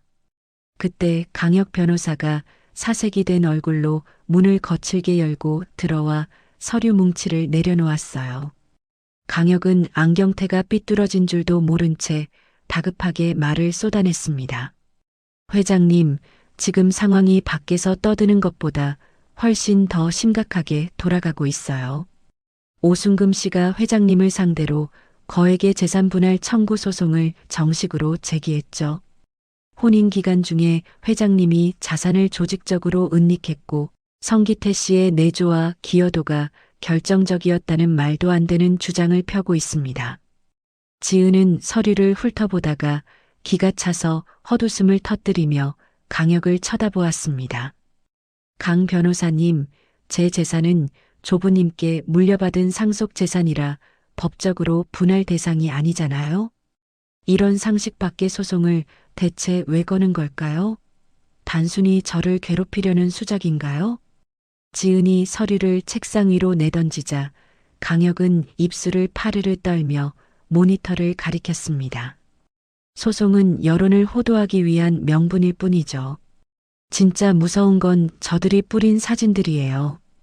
오순금 씨가 과거에 회장님께 상습적으로 폭행을 당했다며 얼굴에 시퍼런 멍이 가득 든 사진을 모든 언론사에 단독이라며 뿌려댔습니다. 누가 봐도 조작된 것이 뻔하지만 지금 대중은 이미 회장님을 페류나로 낙인 찍었어요. 지은이 모니터를 확인하자 순금이 뺨에 커다란 멍이 든 채 울고 있는 사진이 보였습니다. 사실 그 멍은 순금이 사채업자들에게 맞았거나 스스로 만든 것이 분명해 보였죠. 하지만 자극적인 기사에 굶주린 사람들은 지은을 향해 입에 담지 못할 욕설을 퍼부었어요. 지은의 심장이 요동치기 시작했고 차가운 손끝이 가늘게 떨리는 것을 억누르려 애를 썼습니다. 설상가상으로 집무실의 비상벨이 요란하게 울리며 건물의 전력 시스템 마비를 알렸죠. 지은이 당황하여 일어서는 사이 비서가 뛰어들어와 숨 가쁘게 외쳤어요. 회장님, 제사빌딩 지하 전기실에서 원인을 알 수 없는 대형 화재가 발생했습니다. 정전 때문에 입주업체들이 막대한 데이터 손실을 봤다며 항해 전화가 폭주하고 있어요. 일부 투자자들은 회장님이 경영 능력이 안 된다며 당장 투자금을 회수하겠다고 난리입니다. 비서가 울먹이며 보고하자 지은은 머리가 어지러워지는 것을 느끼며 책상 모서리를 꽉 붙잡았죠. 누군가 치밀하게 설계한 함정에 발을 들이민 기분이었고 그 배후에는 기태가 있음을 직감했어요. 지은은 비서에게 사람들의 안전 대피를 최우선으로 하라고 소리를 높여 지시했습니다. 하지만 지은이 직접 현장으로 나가려던 찰나 집무실 문을 가로막고 들어선 이들이 있었죠. 그룹을 지탱하던 이사진들이 험악한 표정으로 들이닥쳐 지은의 앞을 가로막았습니다. 이들 중 가장 서열이 높은 김 이사가 지은을 향해 싸늘하고 고압적인 목소리로 일갈했죠. 표 회장님, 이게 도대체 무슨 해괴망측한 망신입니까? 회장님의 사생활 문제로 그룹의 주가는 곤두박질치고 기업 이미지는 시궁창에 처박혔어요. 건물 화재 사고까지 터진 마당에 우리는 더 이상 당신을 대표로 인정할 수 없습니다. 김 이사가 삿대질을 하자 옆에 서 있던 이 이사도 비열한 미소를 띠며 지은을 거칠게 몰아세웠죠. 맞습니다. 지금 당장 경영권을 전문 경영인에게 넘기고 회장직에서 조용히 물러나세요. 그렇지 않으면 우리는 즉시 이사회를 소집해서 당신의 해임안을 통과시킬 겁니다. 시어머니를 때리고 건물을 불태우는 여자 밑에서 누가 목숨 걸고 일을 하겠습니까? 이 이사가 지은의 눈앞에 해임 건의서를 들이밀자 지은은 가슴이 찢어지는 충격을 받았어요. 하지만 지은은 여기서 눈물을 보이면 모든 것이 끝난다는 사실을 너무나 잘 알고 있었죠. 지은은 이사들을 한 명씩 똑바로 응시하며 흔들림 없는 단호한 목소리로 대답했습니다. 이사님들, 지금 일어난 이 모든 일은 명백히 누군가의 조작과 치졸한 방해 공작입니다. 제가 지금 물러나는 것은 저들의 비겁한 수법에 스스로 굴복하는 꼴밖에 안 되죠. 제게 딱 사흘만 시간을 주세요. 제가 직접 이 모든 배후와 진실을 낱낱이 밝혀내겠습니다. 하지만 이사들은 코방귀를 크게 뀌며 지은을 비웃고는 집무실을 냉정하게 나가버렸죠. 지은은 텅 빈 집무실에 홀로 남겨져 거친 숨을 몰아쉬며 부러진 만년필 조각을 만졌어요. 그때 지은의 휴대전화로 발신 번호가 표시되지 않은 문자 메시지 한 통이 도착했습니다. 메시지에는 지은아, 지금이라도 내 재산 80%를 내놓으면 이 모든 폭로를 멈춰주겠다는 성기태의 비열하고 역겨운 협박이 고스란히 담겨 있었죠. 지은은 기태의 그 뻔뻔함에 온몸의 피가 거꾸로 솟는 듯한 극심한 분노를 느꼈어요. 지은은 강혁에게 연락해 당장 최진욱 대표와 연결해달라고 간절하게 요청했습니다. 하지만 강혁의 목소리는 평소보다 훨씬 더 낮고 절망적인 톤으로 돌아왔죠. 회장님, 정말 죄송합니다. 최진욱 대표님도 지금 경쟁업체인 태산건설의 고발로 검찰의 참고인 신분으로 긴급 출석해 계셔서 외부와 연락이 완전히 차단되었어요. 지금 회장님 곁에 남은 사람은 저와 신뢰할 수 있는 소수의 보안 요원들 뿐입니다. 강혁이 침통하게 말하자 지은은 거대한 감옥에 홀로 갇힌 듯한 처절한 고립감을 느꼈죠. 설상가상으로 가장 믿었던 김 비서마저 종적을 감췄다는 소식이 들려왔어요. 김 비서가 지은의 개인 금고, 비밀번호와 회계장부의 위치를 알고 있었다는 사실이 지은의 머릿속을 스치자 등줄기에 식은 땀이 흐르고 온몸에 소름이 돋았습니다. 모든 것이 순금과 기태 그리고 그들을 배후에서 조종하는 거대 세력의 각본대로였죠. 지은은 집무실 창가로 다가가 여전히 빌딩 앞에서 난동을 부리는 순금을 내려다보았어요. 순금은 기자들의 카메라 앞에서 실신한 척 연기를 하며 구급차에 실려가고 있었죠. 그 광경을 보던 시민들은 지은의 이름을 연호하며 입에 담지 못할 욕설을 내뱉었어요. 지은은 솟구치는 눈물을 억지로 삼키며 입술을 세게 깨물어 붉은 피가 배어나오게 했습니다. 순금 씨, 기태 씨, 당신들이 나를 이 정도로 치졸하게 몰아붙일 줄은 몰랐네요. 하지만 당신들이 한 가지 아주 크게 간과하고 있는 사실이 하나 있어요. 저는 좁은 입 밑에서 단순히 막대한 돈만 물려받은 온실 속 화초가 아니라는 겁니다. 지은이 혼잣말로 중얼거리며 가방 깊숙한 곳에서 낡고 빛바랜 비밀 수첩을 꺼냈어요.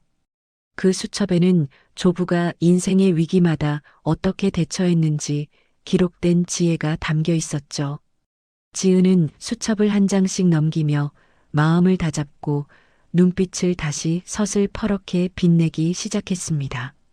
지은은 강혁을 다시 불러 비밀리에 움직일 수 있는 독립수사팀을 즉시 가동하라고 지시했죠. 어둠이 짙게 깔린 강남의 거리는 여전히 지은을 향한 분노와 배신감으로 들끓고 있었어요. 지은은 불 꺼진 집무실에 홀로 앉아 다가올 역습의 시간을 치밀하게 계산했습니다. 성기태와 오순금이 승리의 축배를 들며 비웃고 있을 이 조용한 시간 동안 지은은 그들의 목을 단 한 번에 날려버린 가장 날카로운 복수의 칼날을 갈고 있었죠. 지은의 인생에서 가장 혹독하고 차가운 시련은 이제 마지막 승부처를 향해 달리고 있었습니다. 지은은 집무실 책상에 놓인 조부의 사진을 손가락으로 조용히 쓸어내렸어요. 할아버지가 곁에 계셨다면 이 상황에서도 허허 웃으며 지혜를 주셨을 거라 생각했죠. 지은은 떨리던 손을 멈추고 강혁에게 짧지만 강렬한 문자를 보냈습니다. 강 변호사님, 우리도 이제 가면을 벗고 저들의 민낯을 세상에 공개할 준비를 하죠. 내일 아침 이사회 장소가 저들의 무덤이 되도록 모든 스모킹건을 장전해 주세요. 지은의 목소리는 차가웠지만 그 어느 때보다 확신에 찬 기운이 서려 있었죠. 다음 날 아침이면 지은을 향한 비난은 극에 달할 것이고 해이만도 상정될 것이었어요. 하지만 지은은 더 이상 두렵지 않았고 오히려 가슴속에 뜨거운 불꽃이 타올랐죠. 자신의 진실이 승리한다는 것을 증명할 완벽한 무기가 그녀의 손안에 쥐어져 있었어요. 벼랑 끝에 선 여왕의 마지막 반격은 이제부터가 진짜 장엄한 시작이었습니다. 운명의 이사회가 열리는 이른 아침, 골드타워 대회의실의 공기는 평소보다 몇 배는 더 차갑고 무거운 긴장감으로 짓눌려 있었죠. 표지은 회장은 짙은 감색 정장을 빈틈없이 차려입고 흐트러짐 없는 단호한 모습으로 회의실 상석에 자리를 잡았습니다. 지은의 맞은편에는 해이만을 주도한 김 이사와 이 이사가 이미 승리를 확신하는 비열한 미소를 띠며 여유롭게 앉아 있었어요. 회의실 문이 열리고 강혁 변호사가 묵직한 가죽 서류 가방을 든 채 지은의 뒤에 든든한 수호신처럼 자리를 잡았습니다. 김 이사가 앞에 놓인 두꺼운 서류 뭉치를 테이블 위로 쾅 소리가 나게 내던지며 거만한 목소리로 먼저 포문을 열었죠. 표 회장님, 지금 저 창밖에서 들리는 성난 시민들의 목소리가 안 들리십니까? 회장님의 그 부도덕한 사생활 때문에 우리 그룹의 주가가 어디까지 추락했는지 알고나 계시느냐는 말입니다. 폐륜 며느리라는 끔찍한 딱지를 붙이고 빌딩 화재 사고까지 터뜨린 마당에 대체 무슨 염치로 이 자리에 앉아 계시는 거죠? 더 이상 회사를 추하게 만들지 말고 이 해임안에 서명하고 조용히 물러나세요. 그것만이 회장님이 할 수 있는 마지막 예의입니다. 김 이사가 삿대질을 하며 몰아붙이자 옆에 있던 이 이사도 기다렸다는 듯 비릿한 웃음을 지으며 거들었습니다. 맞습니다. 시어머니 얼굴을 그 지경으로 때려놓고 경영이라니요. 지나가던 개가 다 웃을 일입니다. 우리는 이미 이사회 결의를 마쳤고 만약 회장님이 거부하신다면 즉시 모든 형사 고발 절차를 밟을 생각이죠. 지은 씨, 이제 그만 고집 피우고 현실을 직시해서 좋게 말할 때 도장 찍고 나가세요. 안 그러면 정말 비참해질 겁니다. 이 이사가 지은의 이름을 함부로 부르며 비아냥거렸지만 지은은 눈 하나 깜짝하지 않고 찻잔을 들어 향을 음미했습니다. 지은은 찻잔을 천천히 내려놓으며 이사들을 한 명씩 똑바로 응시했고 그 눈동자에는 상대를 꿰뚫어보는 서늘한 빛이 감돌았죠. 지은은 뒤에 서 있는 강혁에게 고개를 살짝 끄덕여 신호를 보낸 뒤 나지막하면서도 힘있는 목소리로 말을 시작했습니다. 이사님들, 저분들이 그토록 보고 싶어하는 추악하고 더러운 진실을 이제 저 대형 화면에 띄워주시겠어요? 김 이사님, 제가 이틀만 시간을 달라고 간곡히 부탁했던 건 바로 이 통쾌한 순간을 준비하기 위해서였습니다. 지금부터 보시는 영상은 저들이 조작한 사진과는 차원이 다른 가공되지 않은 날 것 그대로의 기록이니까 눈 크게 뜨고 보세요. 대회의실 중앙의 대형 화면이 켜지자마자 기세등등하게 소리를 지르던 이사들의 얼굴에서 서서히 핏기가 가시기 시작했습니다. 화면 속에는 오순금이 지은의 옥탑방 근처 골목에서 주위를 살피더니 갑자기 자신의 얼굴을 주먹으로 사정없이 때리는 장면이 나왔죠. 순금은 거울까지 꺼내보며 뺨에 멍을 만들기 위해 스스로를 치고 진한 화장품을 꺼내 멍 자국을 덧칠하는 연기를 펼쳤습니다. 심지어 지은이 신던 것과 똑같은 구두를 준비해 자신의 팔을 직접 짓밟는 자의 장면까지 고스란히 찍혀 있었어요. 지은은 경악하며 입을 벌린 이사들을 향해 차가운 얼음 같은 미소를 지으며 말을 이어갔습니다. 순금 씨는 참으로 훌륭한 배우더군요. 남의 눈을 피해 스스로를 저렇게까지 파괴하다니 정말 대단하지 않나요? 저 사진 한 장에 속아 저를 페류나로 모신 이사님들의 안목에 경의를 표하고 싶을 정도입니다. 하지만 진짜 놀라운 반전은 지금부터니까 채널 고정하세요. 제사빌딩 화재 사건의 진짜 범인이 누구인지 확인해 보시죠.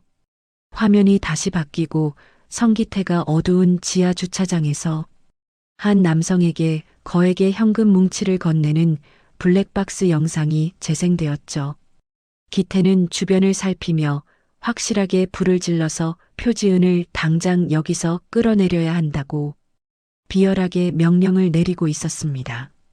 심지어 기태가 매수한 심부름센터 직원이 지은의 보안팀의 모든 것을 자백하며 살려달라고 비는 녹취록까지 회의실에 울려 퍼졌어요. 회의실은 순식간에 찬물을 끼얹은 듯 적막해졌고 김 이사는 사시나무 떨듯 손을 떨며 차마 입을 열지 못했습니다.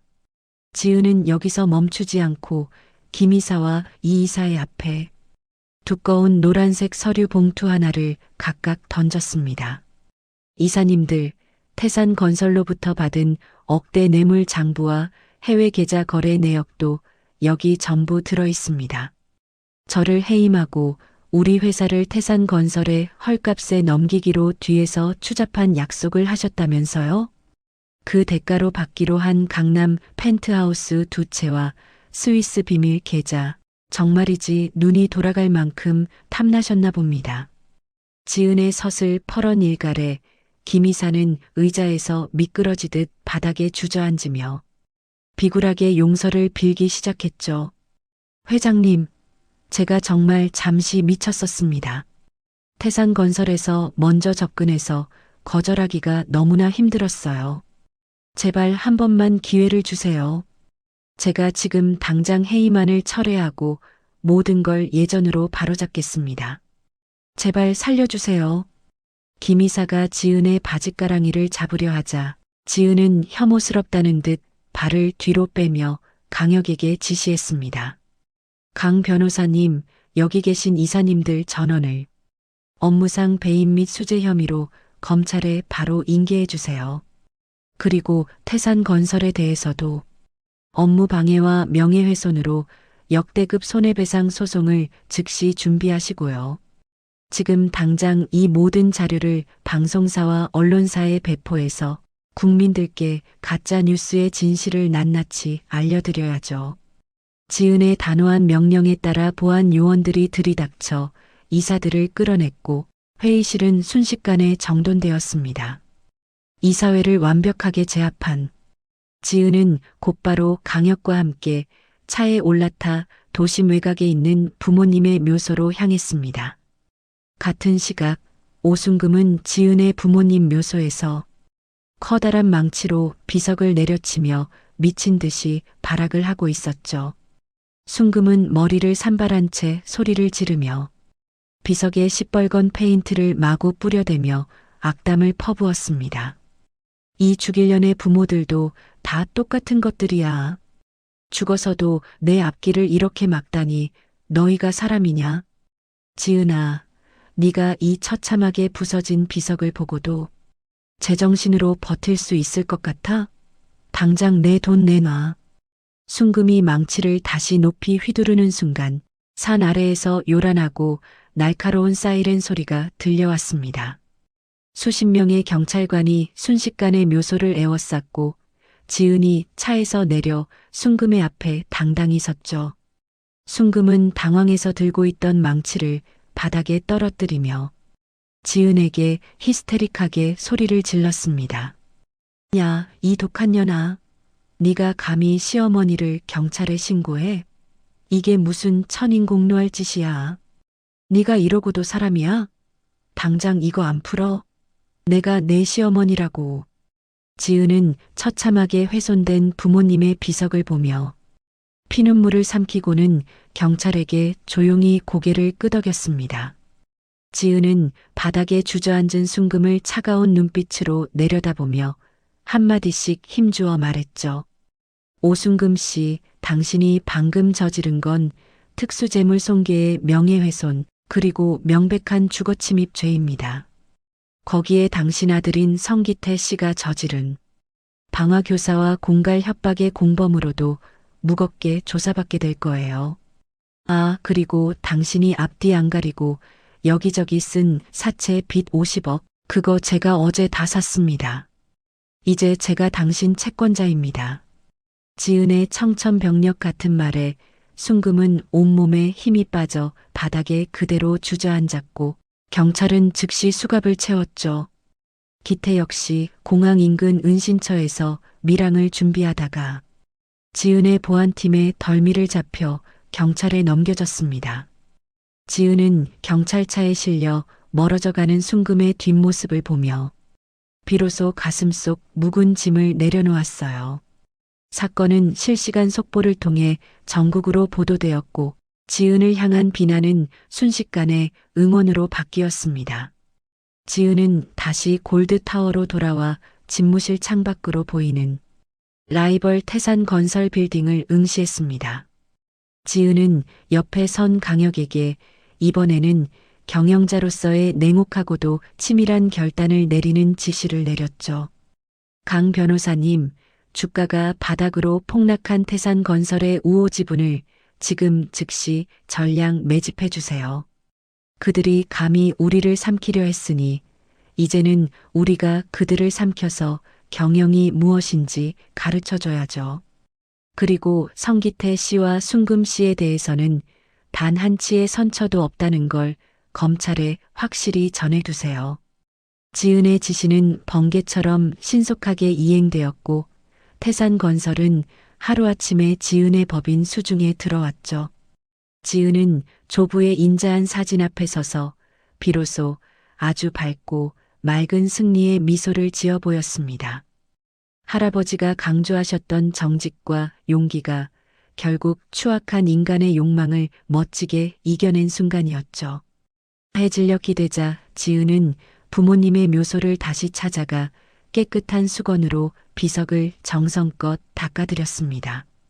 지은은 이제 더 이상 정체를 숨기지 않고 세상 앞에 당당히 자신의 이름을 내걸기로 결심했죠. 순금과 기태는 차가운 유치장 시멘트 바닥에서 서로를 원망하며 비참하고 처절한 밤을 맞이했습니다. 지은의 완벽하고도 눈부신 반격은 그렇게 상처받은 이들에게 위로와 정의를 선사하며 마무리되었죠. 밤하늘에 둥글게 뜬 보름달은 지은의 고결한 승리를 축하하듯 골드타워를 은은하게 비추었습니다. 지은은 집무실에 불을 끄고 나오며 옆을 지키던 강혁에게 부드러운 목소리로 감사의 인사를 건넸죠. 강 변호사님, 정말 그동안 고생 많으셨어요. 이제 우리에게는 희망찬 내일만 남았네요. 내일 아침에는 태산건설 인수합병 기념 기자회견을 준비해 주세요. 아주 화려하고 멋지게 말입니다.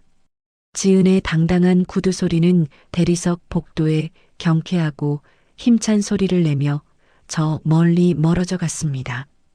모든 시련을 스스로 이겨낸 여왕의 뒷모습은 그 어느 때보다 눈이 부시게 빛나고 아름다웠어요.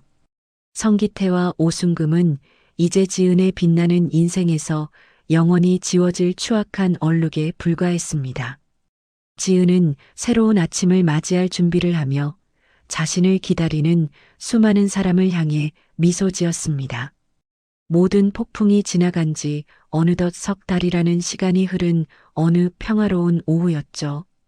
강남 대로변의 화려한 전광판에는 표지은 장학재단 일기 수료식 영상이 연신 흘러나오고 있었습니다. 영상 속의 지은은 환한 미소를 지으며 아이들의 손을 잡고 있었고 그 고결하고 아름다운 모습은 지나가는 모든 이들의 시선을 사로잡기에 충분했죠. 하지만 전광판 건너편 인도의 구석진 자리에는 그 빛나는 풍경과는 전혀 어울리지 않는 초라하고 비참한 몰골의 노파 한 명이 폐지가 가득 담긴 유모차를 끌고 있었습니다. 오순금은 떼자국이 가득한 장갑을 낀 손으로 이마에 땀을 닦으며 전광판을 멍하니 올려다보았습니다. 순금은 한때 자신의 며느리였던 지은의 화려한 모습을 보며 넋을 잃고 눈물을 흘렸죠. 주변을 지나가는 사람들은 코를 찌르는 악취에 인상을 찌푸리며 순금을 피해 멀찌감치 돌아갔습니다. 순금은 갈라진 목소리로 혼잣말을 중얼거리며 유모차의 손잡이를 꽉 움켜쥐었습니다. 아이고, 저게 내 며느리였는데. 저 금싸라기 같은 건물이 다 내 것이 될 수도 있었는데. 지은아, 지은아, 내가 정말 미쳤었지. 내가 눈이 멀어도 단단히 멀었었어. 순금은 전광판 속의 지은을 향해 손을 뻗어보았지만 그녀의 손에 닿는 것은 차가운 바람과 매연 섞인 먼지뿐이었습니다. 그때 길가에 세워진 검은색 고급 리무진에서 정장을 입은 경호원들이 내렸습니다. 순금은 혹시 지은이 자신을 찾으러 온 것이 아닐까 하는 헛된 기대를 품으며 몸을 떨었죠. 하지만 차에서 내린 비서는 순금에게 다가와 봉투 하나를 무심하게 건넸습니다. 오순금 씨, 표 회장님께서 전달하라고 하신 생활지원금입니다. 이번 달이 마지막이라고 전하셨으니 다음 달부터는 정해진 복지시설로 들어가시죠. 비서의 차가운 목소리에 순금은 봉투를 낚아채듯 받으며 비굴하게 물었습니다. 저기 비서님, 지은이는? 아니, 표 회장님은 같이 안 오셨나요? 내가 정말 할 말이 많은데 딱 한 번만 만나게 해달라고 전해주시면 안 될까요? 내가 무릎이라도 꿇고 발이라도 닦아드릴 테니까 제발 한 번만요. 비서는 대답 대신 선글라스를 고쳤으며 차갑게 뒤돌아 차에 올라탔습니다. 순금은 멀어져가는 리무진의 뒷공무니를 보며 바닥에 주저앉아 대성통곡을 시작했죠. 지나가는 사람들은 그런 순금을 그저 미친 노파 취급하며 차갑게 지나칠 뿐이었습니다. 한편 차가운 철창 너머 교도소 독방에 갇힌 성기태는 매일같이 반성문을 쓰고 있었습니다. 기태는 수염이 덥수룩하게 자란 채 초점 없는 눈으로 지은에게 보낼 편지를 적었죠. 하지만 그 편지들은 교도관의 손에 전달되기도 전에 찢겨 쓰레기통으로 향했습니다. 기태는 벽에 머리를 기대고 지은과 행복했던 아주 짧은 순간들을 회상했습니다. 지은아, 내가 그때 너한테 왜 그랬을까? 네가 해준 따뜻한 밥 한 끼가 세상에서 제일 소중한 건 줄 모르고 나 정말 여기서 나가면 너한테 속죄하면서 살게. 제발 나 좀 한 번만 면회와주면 안 되겠니? 기태는 허공에 대고 울부짖었지만 돌아오는 것은 옆방 죄수의 시끄럽다는 욕설뿐이었죠. 기태는 지은이 자신의 모든 편지를 읽지도 않고 파쇄기에 넣었다는 소식을 듣고는 비로소 자신이 저지른 죄의 무게가 얼마나 무거운지 깨달으며 절망의 구렁텅이에 빠졌습니다. 며칠 뒤 지은은 자신이 직접 설립한 노인 무료 급식소를 찾았습니다. 지은은 화려한 옷 대신 수수한 앞치마를 두르고 노인들에게 일일이 국을 담아드렸죠. 그때 급식줄의 맨 끝에서 고개를 푹 숙인 채 식판을 든 순금이 나타났습니다. 순금은 배식하는 사람이 지은임을 확인하고는 식판을 떨어뜨릴 뻔하며 몸을 떨었습니다. 지은은 아무런 감정의 동요 없이 순금의 식판에 따뜻한 고깃국을 정성껏 담아주었습니다. 지은은 당황해서 어쩔 줄 모르는 순금의 눈을 똑바로 응시하며 부드럽게 말했죠. 어머니, 국 식기 전에 어서 가서 드세요. 날이 추워지는데 건강 잘 챙기셔야 나중에 아드님 나오시는 것도 보실 거 아니에요. 순금은 지은의 어머니라는 부름에 가슴이 무너져 내리는 듯한 통곡을 터뜨렸습니다. 순금은 바닥에 주저앉아 지은의 앞치마 자락을 붙잡고 울며불며 용서를 빌었죠.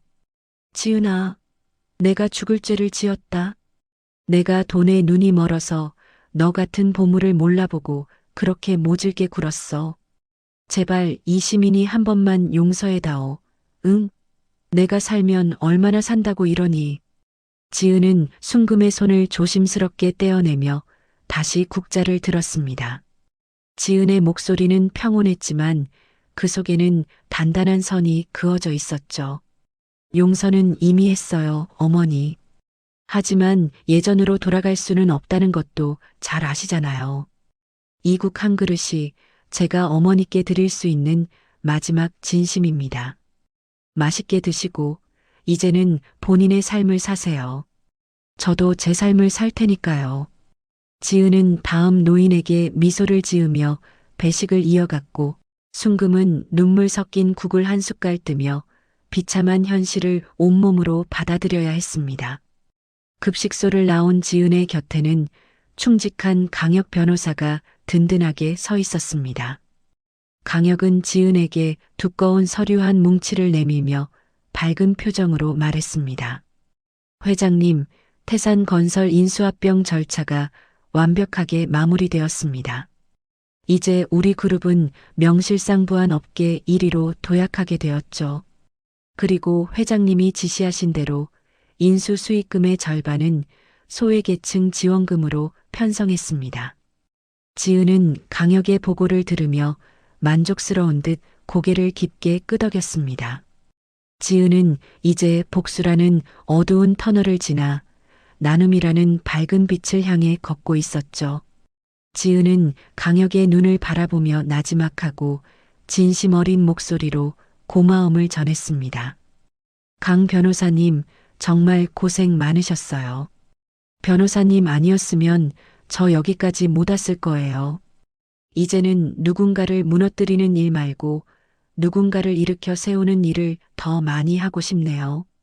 우리 내일은 할아버지 묘소에 같이 가요. 할아버지께 드릴 말씀이 참 많거든요. 강혁은 지은의 제안에 부드러운 미소를 지으며 화답했습니다. 다음 날 아침 지은은 강혁과 함께 조부의 묘소가 있는 평온한 수목원을 찾았습니다. 지은은 조부의 묘비 앞에 흰 꽃다발과 함께 복원된 만년필을 조심스레 놓아두었죠. 지은은 묘비를 어루만지며 할아버지와 대화하듯 조용히 응조렸습니다. 할아버지, 저 드디어 약속 지켰어요. 돈의 노예가 되지 않고 사람의 가치를 지키며 당당하게 제 자리를 찾았습니다. 저들을 용서하는 게 쉽지는 않았지만 미워하는 마음을 버리니 이제야 제 마음이 편하네요. 이제 하늘에서 지켜보시면서 저 많이 칭찬해 주실 거죠? 지은의 말에 화답하듯 산들바람이 불어와 그녀의 머리카락을 부드럽게 스쳤습니다. 지은은 눈을 감고 할아버지의 따뜻한 손길을 느끼며 비로소 완전한 평화를 얻었죠. 옆에서 지켜보던 강혁이 지은의 어깨에 자신의 겉옷을 덮어주며 다정하게 말했습니다. 회장님, 이제 내려가시죠. 재단 아이들이 회장님 오시기만을 목 빠지게 기다리고 있습니다. 오늘 저녁에는 아이들과 함께하는 작은 파티도 준비되어 있으니까요. 지은은 강혁의 손을 잡고 묘소를 내려오며 햇살 가득한 하늘을 올려다보았습니다. 지은의 눈동자에는 이제 슬픔이나 분노 대신 미래에 대한 희망과 설렘이 가득했죠. 그녀가 걸어가는 길 위로 황금빛 햇살이 눈부시게 내리쬐고 있었습니다. 시댁 식구들이 그토록 갈망했던 강남의 빌딩 열차는 이제 지은의 손을 통해 수많은 사람에게 희망을 주는 따뜻한 보금자리로 변모했습니다. 지은은 자신이 가진 부가 진정으로 빛나는 순간은 그것을 나누고 베풀 때라는 사실을 온 세상에 증명해 보였습니다. 성기태와 오순금은 자신들이 버린 보석이 세상을 밝히는 등불이 된 것을 지켜보며 평생을 후회와 속죄의 눈물 속에서 살아가게 될 것이었습니다. 지은은 강혁과 함께 차에 오르기 전 다시 한번 조부의 묘소가 있는 산을 바라보았습니다. 지은은 이제 누군가의 며느리도 누군가의 아내도 아닌 자신의 이름을 당당히 내건 경영자이자 자선가로서 새로운 인생의 막을 올렸죠. 지은의 당당하고 아름다운 행보는 앞으로도 수많은 이에게 감동과 용기를 줄 것이었습니다. 리무진이 수목원을 빠져나와 다시 활기찬 도심을 향해 부드럽게 달리기 시작했습니다. 지은은 차창 밖으로 보이는 아이들의 웃음소리를 들으며 평온하게 눈을 감았습니다. 가장 처절했던 복수극은 이제 가장 아름다운 사랑의 이야기로 승화되어 마무리되었죠. 지은의 앞날에는 이제 눈부신 햇살과 따뜻한 축복만이 가득할 것이 분명했습니다. 여왕의 귀환은 그렇게 완벽하고도 감동적인 마침표를 찍으며 막을 내렸습니다. 돈보다 사람의 가치를 소중히 여겼던 지은 씨의 인내가 결국 찬란한 승리로 마무리되었습니다. 눈앞의 이익에 눈이 멀어 진흙 속의 진주를 알아보지 못한 시댁 식구들의 최후는 참으로 비참하고도 쓸쓸했죠. 진정한 불안 화려한 빌딩 숲이 아니라 사람을 대하는 따뜻한 예의와 진심에서 나온다는 것을 우리는 다시금 깨닫습니다. 여러분도 혹시 겉모습만으로 누군가의 가치를 단정 짓고 소중한 인연을 놓치고 계신 건 아닌지 돌아보는 시간이 되셨길 바랍니다. 모진 상처를 딛고 당당히 일어선 지은 씨의 앞날에 이제는 따뜻한 햇살과 꽃길만 가득하기를 진심으로 응원합니다. 이야기를 끝까지 들어주신 분이 계시다면 잘 들었다고 댓글 하나만 남겨주세요. 지금까지 똑순이 사랑방이었습니다. 감사합니다.